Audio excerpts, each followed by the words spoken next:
discovering the wonders of our state's natural resources and exploring the thrill of outdoor adventure. Mississippi Outdoors is a co-production of the Mississippi Department of Wildlife, Fisheries and Parks and Mississippi Public Broadcasting.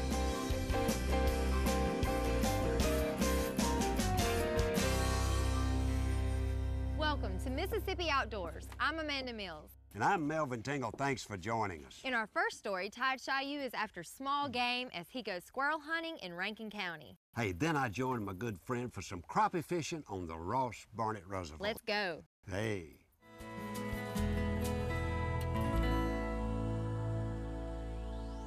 All right, folks, I'd like to welcome you all to Rankin County this morning. We're going to do a squirrel hunt with Mr. David Fayard and Mr. Jeffrey Wood. We got some world-class squirrel dogs here. As you can see, they're ready to go. Our landowners today are Mr. Seth and Cole Bilbro. Tell us a little bit about your place here. We got 2,000 acres of hardwoods and a few pines, a lot of oak bottoms, a few creeks running through the place, and a lot of squirrels. We got a lot of squirrels. All right, all right. All right, guys, we're about ready to go get it. It's a good February morning, nice and cool. I say we go get some squirrels.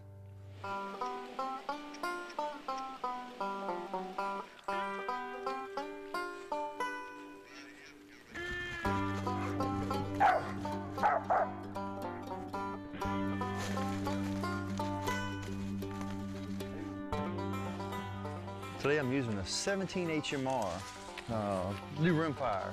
Thing I'd use it, David. Sounds like we're getting one treed back here right now. I ought to go see what we got. What do you think?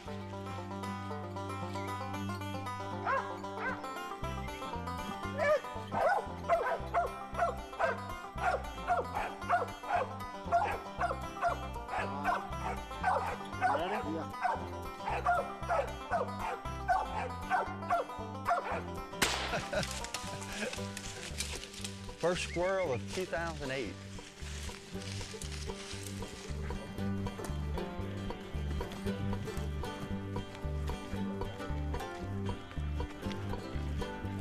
We've got others.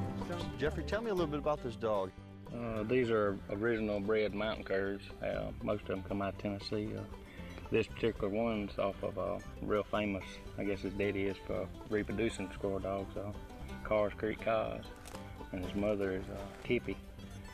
She was a UKC state champion a couple years ago. But this is the last litter of puppies that was out of Cos. And he's coming on pretty good, about 20 months old. I think he's going to be the next champion we got.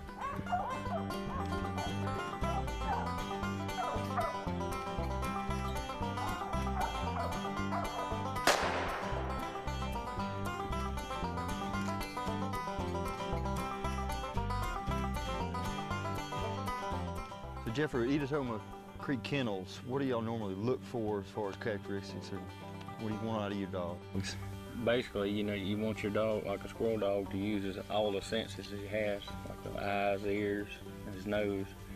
Most of these mountain curs and the mountain feist that we hunt have a real good winding ability, where a lot of your dogs can't pick up a scent and just carry it and never put their nose on the ground and carry it to a tree, and there'd be a squirrel there. I noticed he would just be running along, and he would just wind up, and then he would go right to the squirrel.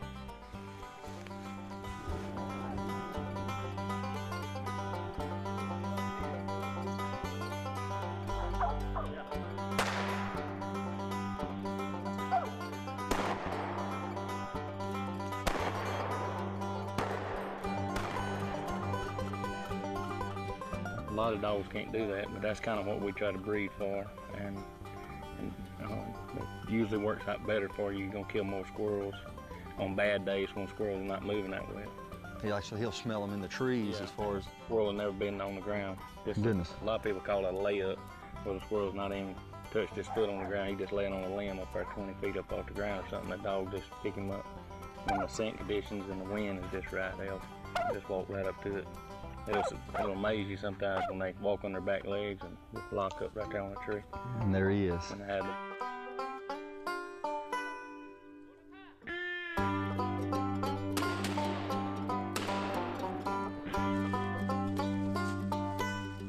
Usually these mountain curs are about a 25 to some of them probably 50 pounds. But the streak bred ones are typically a little smaller. Now, you say you normally use, what was it, a Beatty Mountain. Beatty Mountain furnace.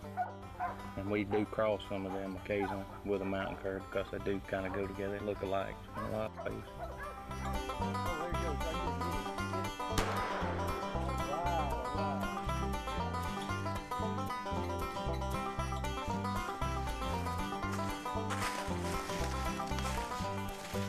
Is it mainly all the brindle color? Is that what they?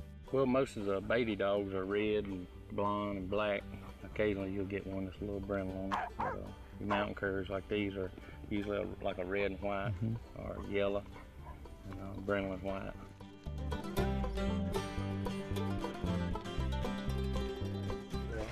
Tracker locating system. You program your number in there, and it kind of tells you what direction. And once you fool with it a little bit, where it's knob, I'm turning on my thumb. Now you can kind of tone it down when they get closer. You can kind of hear it when they're straight ahead of us right there.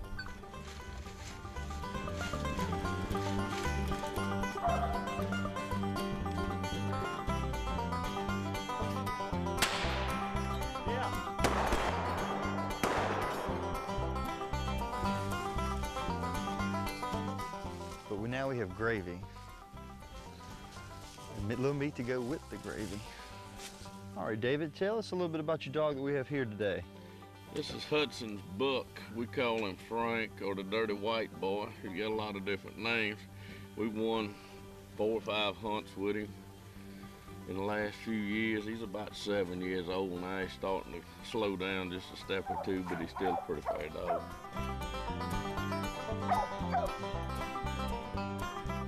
There you go. Oh, and your gun wasn't loaded. Shoot him.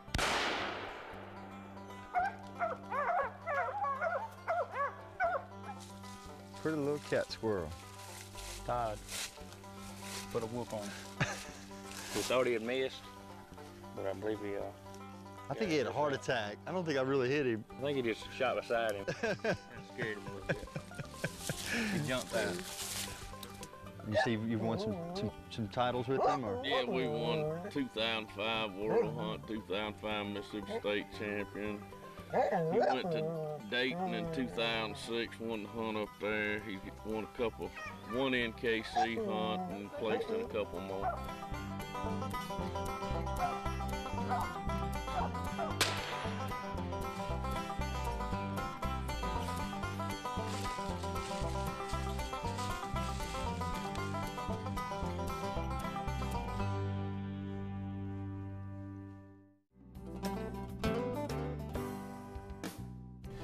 The Mississippi Department of Wildlife, Fisheries and Parks had a significant change to take place on July the 1st of 2007.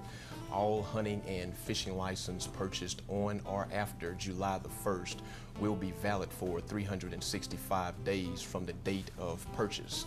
This will give the customer the opportunity to get full usage of a license no matter when they purchase or renew their license. Customers also have the option of starting their license up to 30 days from the date of purchase.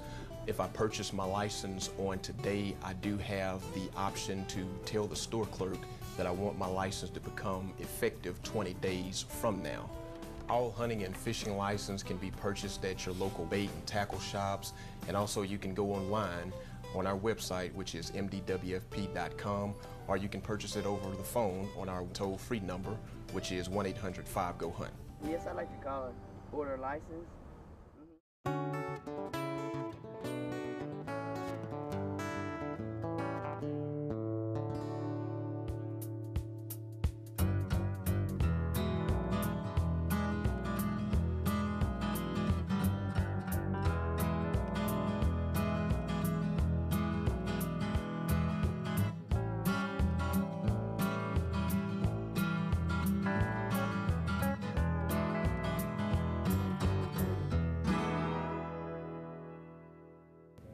Well, today Mississippi Outdoors is on the Ross Barnett Reservoir, and we're going out for crappie, and my fishing partner is David Blackledge.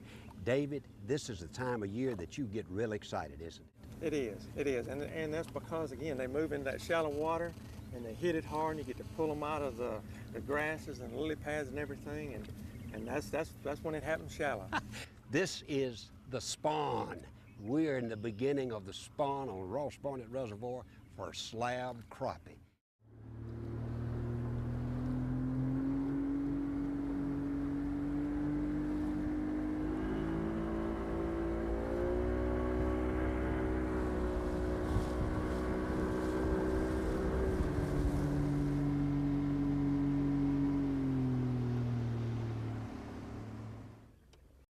Well, Mr. Mel, we're here. Well, let's talk a little bit, if you will, what we're going to be using it and how we're going to fish it. Changing out from a 8th head jig to a 16th. We want to work our jigs real slow in this grass and present it real slow. And one color I find that's been working well is orange and chartreuse, and a white head. Seems like a white head just shows up, picks up a lot of color. One more thing is we're going to be using these Berkeley's crappie niblets. It's just a little added attraction for them. A little smell. Well, I call it crappie Chanel number 5. There he is. See there? See that Look at fish that. there? There we go. Man, look at that. Look at that. Look at him. Oh, I had one lost. There you go. I had one lost. My goodness. Go ahead. Yes, they're all in here. Hey. Good solid fish. Now, what will that one weigh? He'll weigh a little over, what, a pound and a quarter, pound and a half. He's good solid. Big enough to eat, isn't he? Yes, sir. I had a bump just as you caught that fish. They'll be in here. Now, really, we're not at the better part of the day. We are almost 11 o'clock here. Yes, sir. We're a little late getting to it, but they've been in here. We're going to take care of it. They don't leave. They stay here. Yes, they have to do their thing. Hey, look here, I tell you. Let's just feel it. I think I can get it. I got it. Oh, nothing like it, nothing like it. Okay. Every once in a while, just kind of bump it, get a little action. You know, you want to keep it up off the bottom. Well, then, share all your tips with me, because I need it. Pretty black. That's a black one there. Pretty black one, yeah. That's what I really like there. Tell us a little bit about that crappie. Hey, black crappie is a male. See how dark he is? Right. And he turns color as far as the spawn, turning his spawn color. That's a pretty fish. Let's put him in there and get another one. The thicker the structure, the better. Yes, the better. Come on there, fella. He may swim out of there. You just got him on pause, don't you? Yeah. Come on, baby. Yeah, we're gonna swim him out.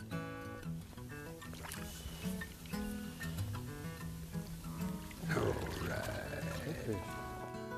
Now that's white crappie there, right, David? And I believe that's is that a male?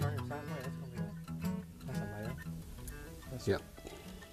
Jig fishermen, hands down, I think one of the primary reasons they fish is for that thump. When that fish hits that jig and you feel it come up that line, any real jig fisherman tell you that's at least 50% of the fight right there is that thump. Pretty little male, he's frying size. What's only, you know what, my man's got the poles bent. He's bringing in about a 2.5 pound white perch as you talk. Yeah, look at him. Yeah, throw that one away. He'll come close to 2. 2. Yeah. Don't you get off, fish. We need you. We need you. Yeah. All right. Is she full of eggs? Yes, sir. See there? Hey. Good fish. That's...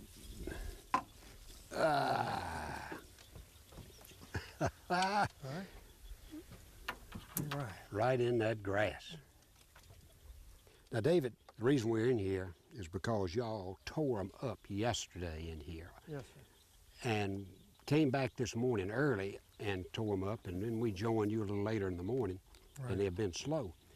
But these fish were really bunched up for 2 days now that you know, right? Right. They have been.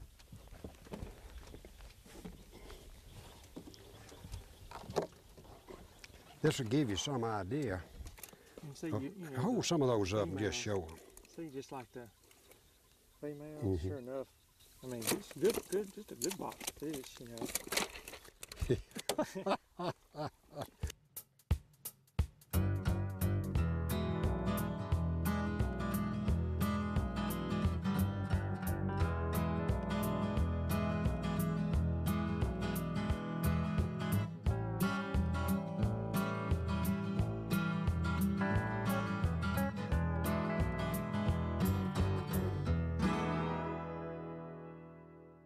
Hey, we're gonna call it a day.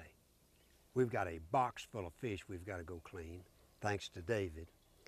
And I just want to tell you, we appreciate you inviting Mississippi Outdoors on the Ross Barnett Reservoir during the spawn to catch some fish. Well, thank you, Mr. Melvin. We've had a good day. The Lord's blessed us with a beautiful day. Absolutely. And the wind's laid down, and we've just had a good day rubbing in their noses in the grass and that kind of thing. And I'm just thankful that for the opportunity to show y'all a little bit about the grass on the Ross Barnett Reservoir. I've learned a lot. So, we taking off, gonna grab a little bite of supper and clean fish. Ooh. Amanda, now it's your turn to wet a hook. That's right. We head down to the Gulf Coast for a saltwater trip aboard the Skipper charter boat.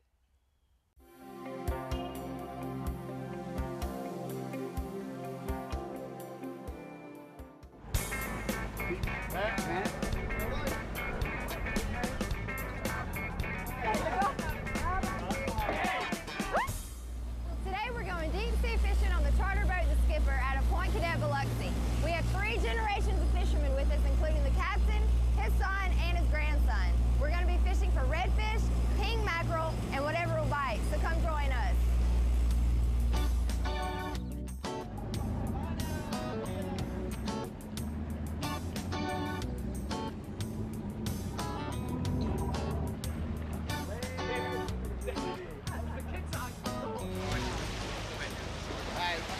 Strong and run 10 lines.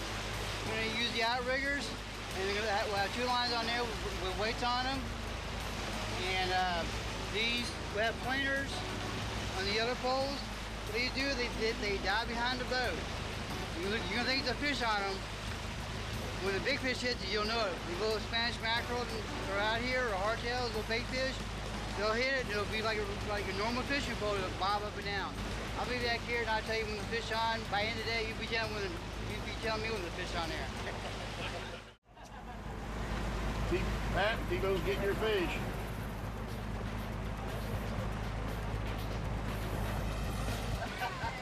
Spanish mackerel.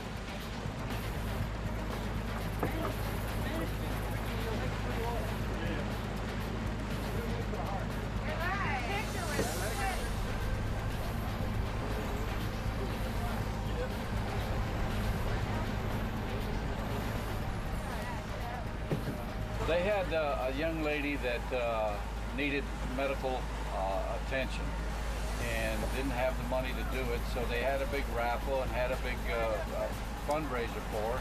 So I gave the trip away, and everybody bought tickets for it, and they had quite a few sales on it. And all the proceeds went to the lady, and this one lady, Pat down there, won the trip. It was her lucky ticket being drawn, so that's how she got the trip. And these all are friends from the Ocean Springs area.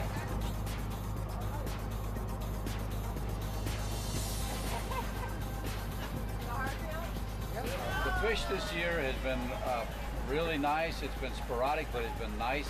The red drum have been in close. The Spanish mackerel been in here, the king mackerel. Now we're getting the bonita in.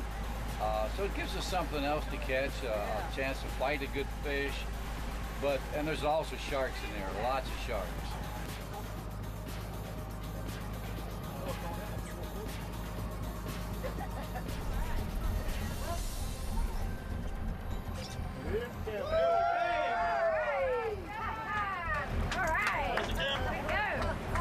Tell you what, if we had the rodeo was on right now, this your rodeo, that'd be a top contender right there. That is a big mackerel.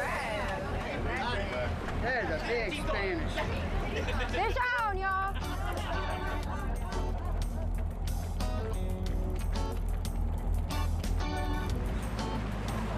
I just caught the smallest fish in the Gulf of Mexico. Overall, the industry is down. We are down about 50% of the number of boats we had prior to the storm. The trips are off, especially this year, combination of the Katrina effort and the boats available, plus the fuel is really hurting a lot of people, and that's what we expected. But we're going to tough it out and see what happens with everything. We hope it works out. Don't let go of the boat.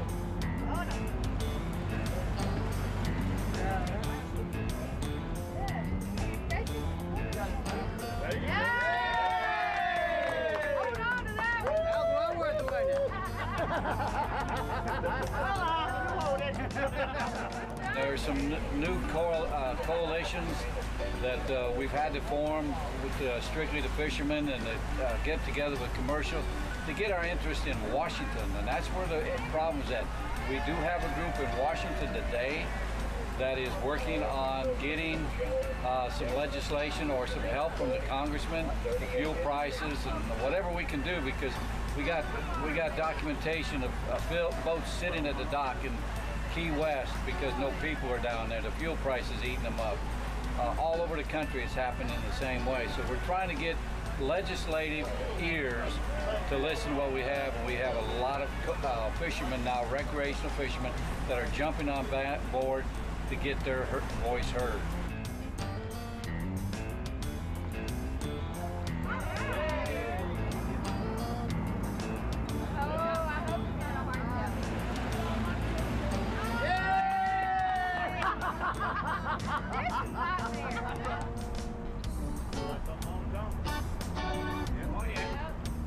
Today I have as my deckhand Frank Becker, and he is also a captain. He runs the boat when I have something else going.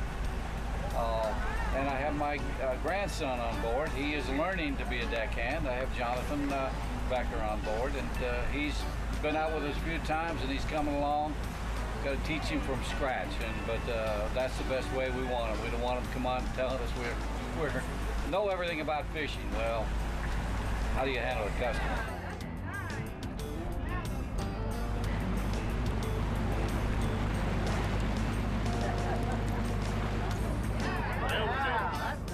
A little bit bigger.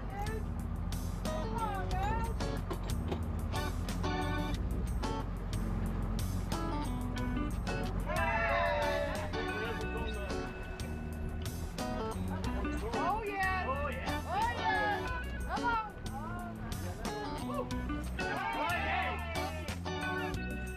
The reds are coming in, getting ready to do their spawning next month in August, and they're just getting up in groups right now. They're not congregated as heavy as they will be, but we'll see it more and more as the summer progresses.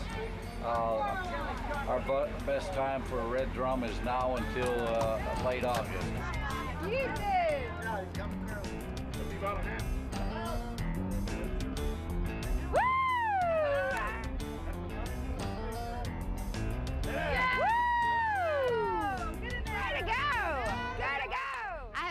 Amazing fishing trips ever. We caught redfish, Spanish mackerel, and sharks, and the crew that I was with was absolutely hilarious. I hope you enjoyed this fishing trip as much as I did.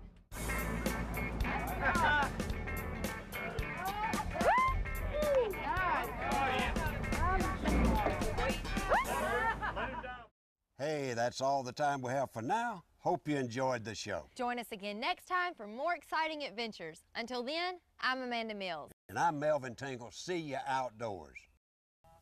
Amanda, now it's your turn to wet a hook. That's right. I'm sorry. What's wrong?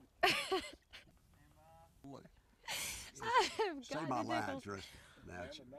Yeah. Amanda, now it's your turn. Did I do it wrong? No. I'm having my giggle box. I think we got one. You think you got I think we got one. She's gonna start crying.